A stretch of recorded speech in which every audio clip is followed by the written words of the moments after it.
Vous êtes sur Congo 24, madame, messieurs, bonsoir. Clôture ce jeudi 27 octobre 2022 du forum d'affaires Makutano à Mbujimayi par le chef de l'État, Félix Tshisekedi. Et puis établir les contacts politiques et faire le suivi de la dernière visite du roi Philippe en République démocratique du Congo. Tel est l'objectif de la visite de la ministre belge des Affaires étrangères attendue du 9 au 11 novembre 2022. Voilà tout pour les titres. Restez branchés pour le développement.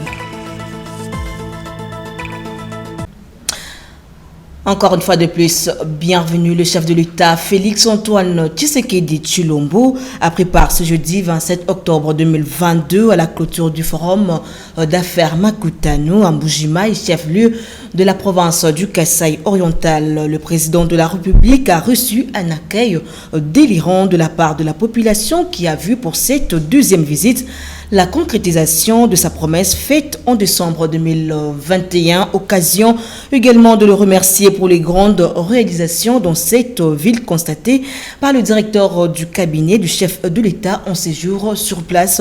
Je vous propose de suivre en images les grandes réalisations. Des grands travaux d'infrastructures de base de grande envergure s'exécutent en province dans le cadre du programme de développement de la RDC, conformément à la vision du chef de l'État Félix-Antoine Tshisekedi Tshilombo. Mbujimayi au Kasaï oriental voit ses principales artères modernisées, le cas notamment de l'avenue Lumumba, jadis en dégradation très avancée, qui vient de connaître de grands travaux de rénovation à la grande satisfaction des usagers de cette route reliant plusieurs communes, notamment celles de Mouya et de Djoulou. Dans le domaine de l'éducation, l'université officielle de Mbujimayi sera dotée de nouveaux bâtiments qui sortent du sol. Les travaux exécutés par l'entreprise SRP Construction consistent en la construction des auditoires et des hommes des étudiants de l'UM qui vit la situation des locataires depuis des lustres. Le directeur de cabinet adjoint du chef de l'État en charge du progrès social, Olivier Mondongue, a visité le chantier. Il a échangé avec les responsables de l'entreprise sur les voies et moyens de réaliser les travaux dans les délais requis. Éducation nationale toujours parmi les écoles réhabilitées et modernisé en Mbujimayi, dont épingle notamment le complexe scolaire Kalenda Mudishi, qui a été astreint à des travaux de rénovation en profondeur, des travaux qui sont à 85% d'exécution. Dans les secteurs de la santé, les travaux de l'hôpital général de référence Saint-Jean-Baptiste Cancélé s'accélèrent avec la construction de plusieurs bâtiments, indique le ministre provincial des infrastructures Edgar Moussenga. Ce grand chantier derrière, c'est la rénovation de l'hôpital de Cancélé. Le Dirkaba est venu s'enquérir pendant son séjour ici, dans le cadre des événements du Forum Makutano. Il a profité pour voir à quel niveau sont les travaux. Nous pensons que dans un délai très proche, l'hôpital peut être opérationnel. Dans des installations de fortune depuis des années, l'hôpital général de Mouya est aujourd'hui une formation médicale moderne qui fera la fierté des générations dans la ville de Mbujimayi au terme de grands travaux. Premièrement, c'était un terrain comme ça y est là, mais il ne s'est retrouvé qu'un seul bâtiment. Et c'est le seul bâtiment qui est là. Et ce seul bâtiment-là, il y avait tous les services. Il y avait la maternité, pédiatrie, les bureaux des médecins, tout était inclus, même les salles d'hospitalisation des malades.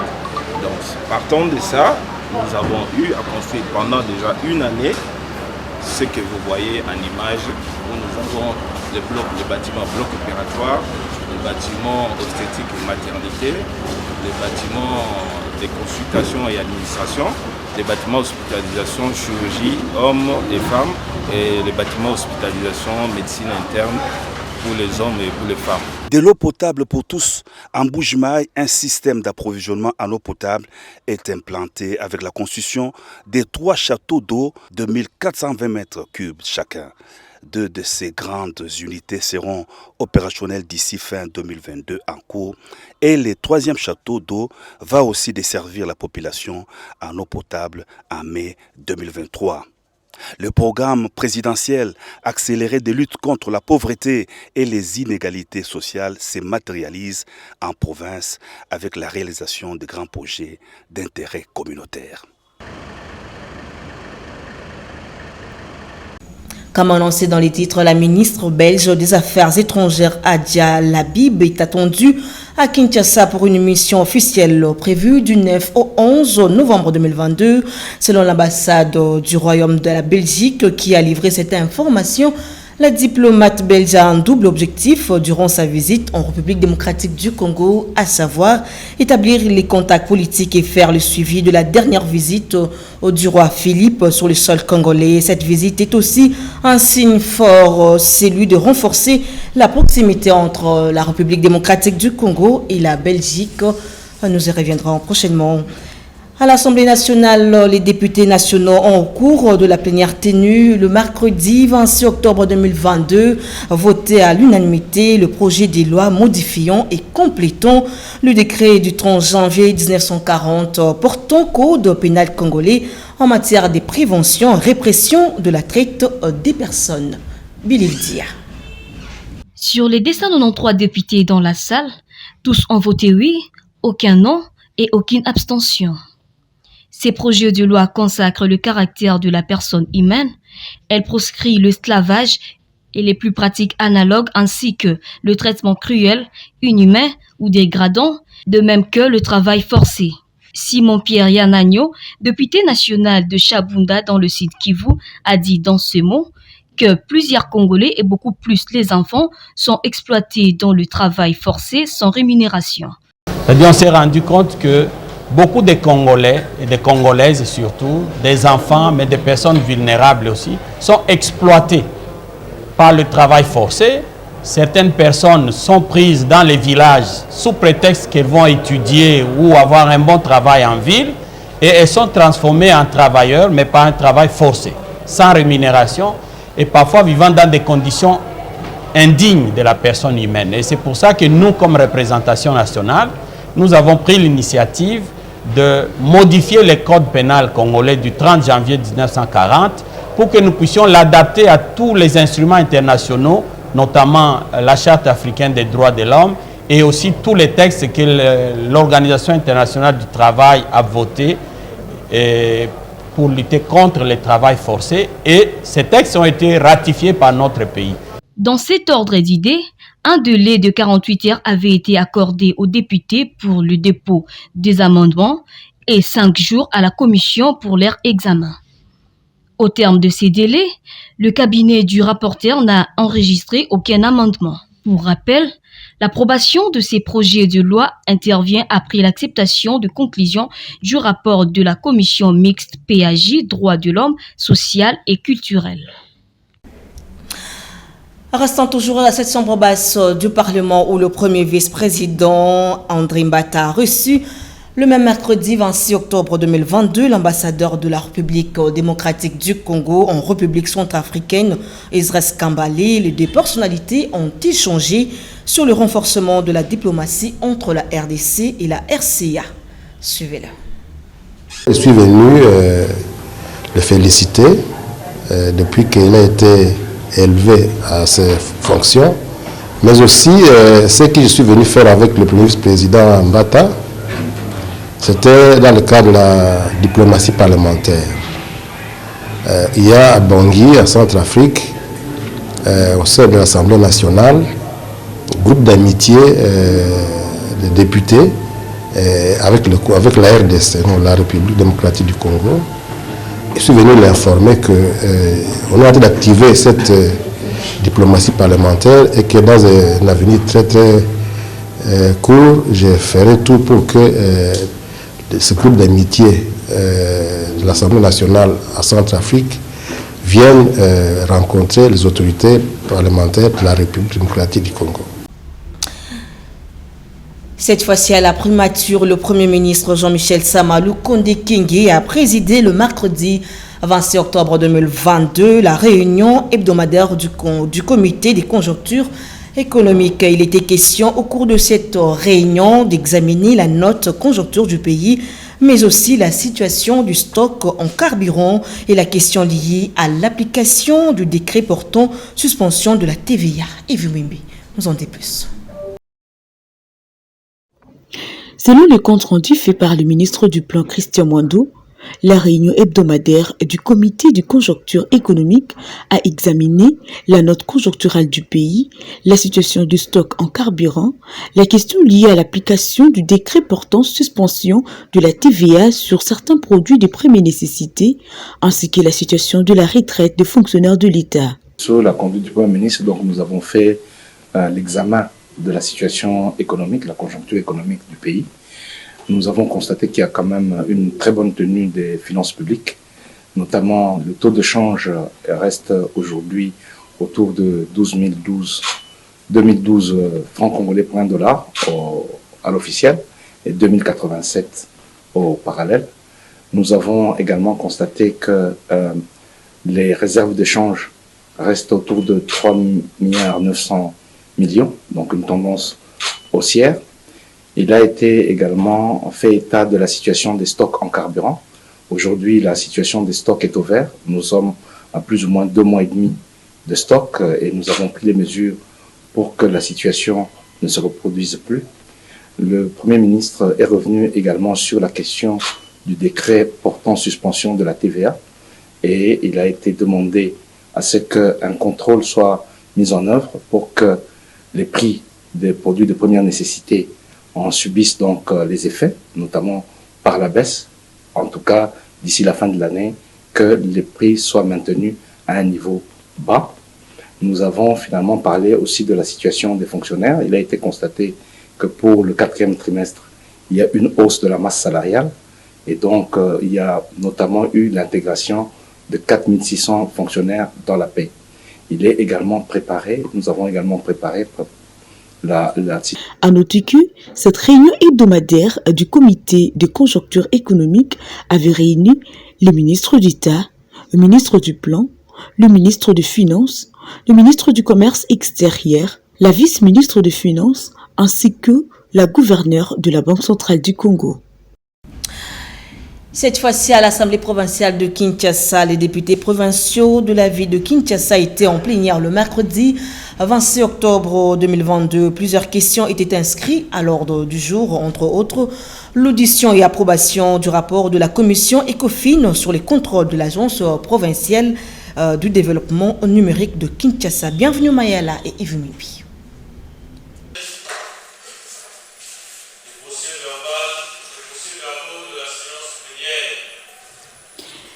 C'était un mercredi très chargé pour les élus provinciaux de la ville de Kinshasa. Pour une plénière de plus ou moins 7 heures d'affilée, les députés provinciaux ont procédé dossier sur dossier à l'audition et approbation du rapport de la commission ECOFIN sur les contrôles de l'agence provinciale du développement du numérique de Kinshasa, audition et approbation du rapport de la commission ECOFIN sur l'octroi d'utilisation de plaques AKN de la ville de Kinshasa, la présentation et recevabilité de la proposition de dit portant dispositions particulières en matière de l'encadrement et de l'exercice des libertés religieuses dans la ville de Kinshasa, proposée par l'honorable Peter Kazadi. Vous savez que le culte assainit les mœurs et que nous sommes pour la plupart dans la ville de Kinshasa chrétiens. Il y en a qui sont musulmans et consorts. Les projets d'édit que j'ai présentés aujourd'hui à l'intention de la plénière de l'Assemblée provinciale de Kinshasa a pour but d'encadrer l'exercice des libertés religieuses dans la ville de Kinshasa. Si donc nous avons pensé à encadrer, c'est parce qu'on a constaté des abus, lesquels abus conduisent à des situations parfois dramatiques où tout le monde s'improvise pasteur ou chef des cultes et ça conduit à des effets négatifs tant sur les plans social, spirituel qu'économique. Voilà pourquoi nous avons pensé initier cet édit pour que cela puisse essayer d'encadrer l'exercice de cette liberté qui, si elle est laissée entre les mains des gens, sans encadrement, ces gens en abusent. L'audition et approbation du rapport de la commission mixte PAJ et COFIN relatif à l'examen approfondi de la proposition d'édit portant modalité de réparation de recettes à caractère national ainsi que le recette des impôts et taxes. Audition et approbation du rapport de la commission mixte PAJ et COFIN relatif à l'examen approfondi de la proposition d'édit portant protection et gestion durable des rivières dans la ville de Kinshasa, ainsi qu'audition et approbation du rapport de la commission mixte PAJ et COFIN relatif à l'examen approfondi de la proposition d'édit portant création d'un fonds d'appui au secteur agricole dans la ville de Kinshasa. Pour ce qui était de la plénière, l'honorable Sami Kalonji est revenu sur le point phare traité au cours de la séance. Question de pouvoir déclarer recevable l'édit portant l'encadrement de la liberté religieuse dans la ville de Kinshasa, proposé par l'honorable Peter Kazadi. Et la plénière a décidé de pouvoir renvoyer la matière parce qu'on a reçu les documents aujourd'hui. On doit lire attentivement parce que c'est une question très sensible. Et nous avons adopté article par article l'édit portant création des fonds pour l'appui des secteurs de l'agriculture. Nous avons voté notre dotation de la ville de Kinshasa qui sera transférée au gouverneur de la ville pour que ça soit intégré dans le budget de la ville 2023. Pour sa part, l'honorable Magloire Kabimba, initiateur de la proposition sur la création d'un fonds provincial d'appui au secteur agricole, est revenu sur l'importance de ces derniers. Je commence par rendre grâce à Dieu et remercier l'Assemblée plénière de l'Assemblée provinciale de Kinshasa pour avoir adopté, d'abord jugé recevable le rapport de la commission mixte PAJ et COFIN, qui a fait un examen approfondi de ma proposition d'édit portant création d'un fonds provincial d'appui au secteur agricole dans la ville de Kinshasa. Je remercie donc la plénière pour avoir adopté article par article et de manière globale ce texte. Ce texte qui est un outil important que nous mettons à la disposition de l'exécutif provincial, donc du gouvernement provincial de la ville de Kinshasa, pour pouvoir collecter les ressources susceptibles de financer les activités agricoles dans la ville de Kinshasa. Il faut savoir que les élus provinciaux ont aussi, au cours de cette plénière, procédé à l'examen et adoption du projet de dotation de l'Assemblée provinciale de Kinshasa pour l'exercice 2023. Aussi, le chef de l'état-major des FARDC, le lieutenant général Christian Chiwewe, a reçu le représentant spécial adjoint du secrétaire général de l'ONU en République démocratique du Congo, Passil Diane. Les deux personnalités ont échangé sur la collaboration entre la MONUSCO et les FARDC. Suivez les propos du numéro 2 de la MONUSCO. Le premier objectif de cette audience que m'a accordé le général Chiwewe, c'était tout d'abord, au nom de l'ensemble de la MONUSCO, de la représentante spéciale et de moi-même, j'étais venu le féliciter pour sa nomination au titre de chef d'état-major des armées, donc lui renouveler dans un deuxième temps la confiance et la coopération avec la MONUSCO. Vous savez, dans son mandat de protection des civils, la MONUSCO travaille étroitement avec les forces armées congolaises et il était important pour moi de venir réaffirmer cette coopération, proposer des pistes de réflexion pour renforcer cette coopération, surtout dans un cadre de transition de la MONUSCO. Et je peux vous assurer que je repars extrêmement satisfait de cet entretien qui a duré plus d'1 heure où nous avons parcouru beaucoup de domaines de coopération et nous avons promis de nous revoir pour aller plus dans les détails.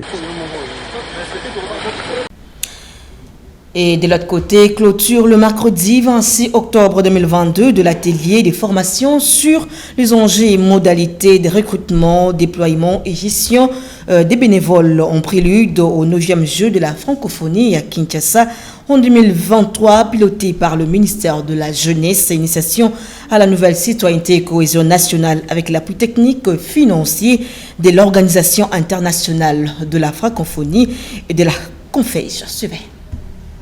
Fin de l'atelier de formation sur les enjeux et modalités de recrutement, déploiement et gestion de bénévoles en prélude dans le cadre de 9e jeu de la francophonie à Kinshasa en 2023.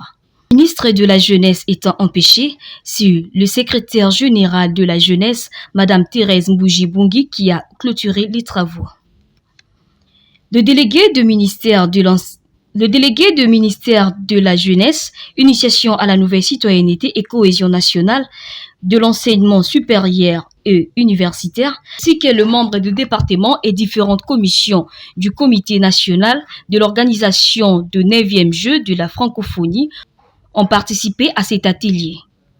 Il a porté sur la formation sur les enjeux et modalités de recrutement, de déploiement, de gestion de bénévoles, la séminaire des officiels techniques d'athlétisme, de judo et lutte pour ne citer que cela. Dans son mot de clôture, Thérèse Mbouji a indiqué que le 9e jeu de la francophonie ne sont pas simplement de compétitions sportives et de représentations culturelles.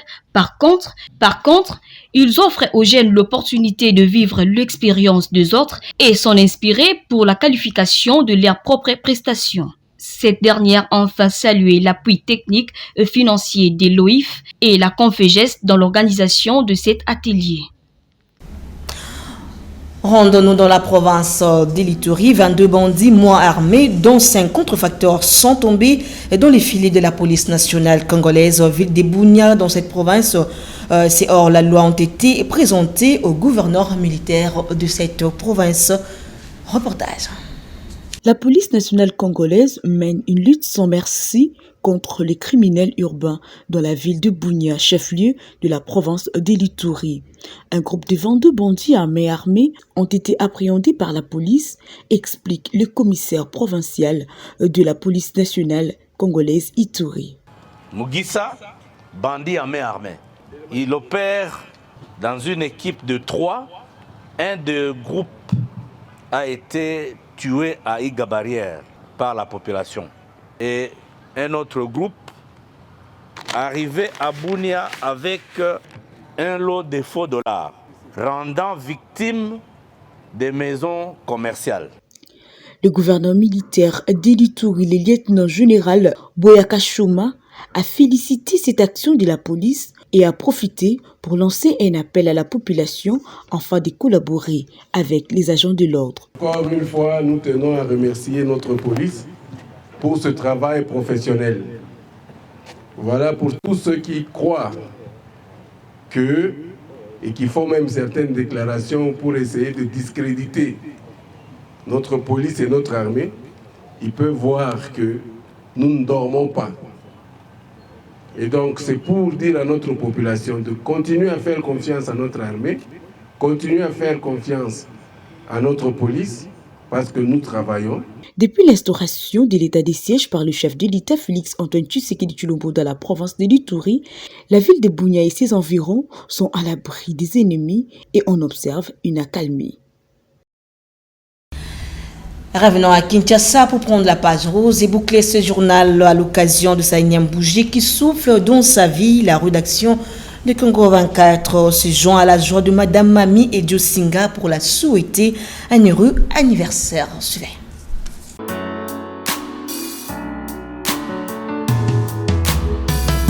Aujourd'hui c'est ton jour, happy birthday. Tout le monde à la maison, happy birthday. Avec moi nous fêtons, happy birthday. C'est maintenant ton moment, happy birthday. Aujourd'hui c'est ton jour, happy birthday. Tout le monde à la maison, happy birthday. Woo woo woo woo, happy birthday. Woo woo woo woo, happy birthday. personne ne peut oublier, c'est pas juste pour les billets. Aujourd'hui c'est ton jour, c'est ton meilleur jour pour briller. Il faut chanter, faut crier, il faut danser, faut prier. Aujourd'hui c'est ton jour, des messages d'amour par milliers. Et t'auras toute la nuit, et plus rien ne compte. T'auras encore toute la nuit pour refaire le... Et vous avez compris que ce journal est terminé, mais avant tout, le rappel des titres. Clôture ce jeudi 27 octobre 2022 du forum d'affaires Makutano à Bujimaï par le chef de l'État Félix Tshisekedi.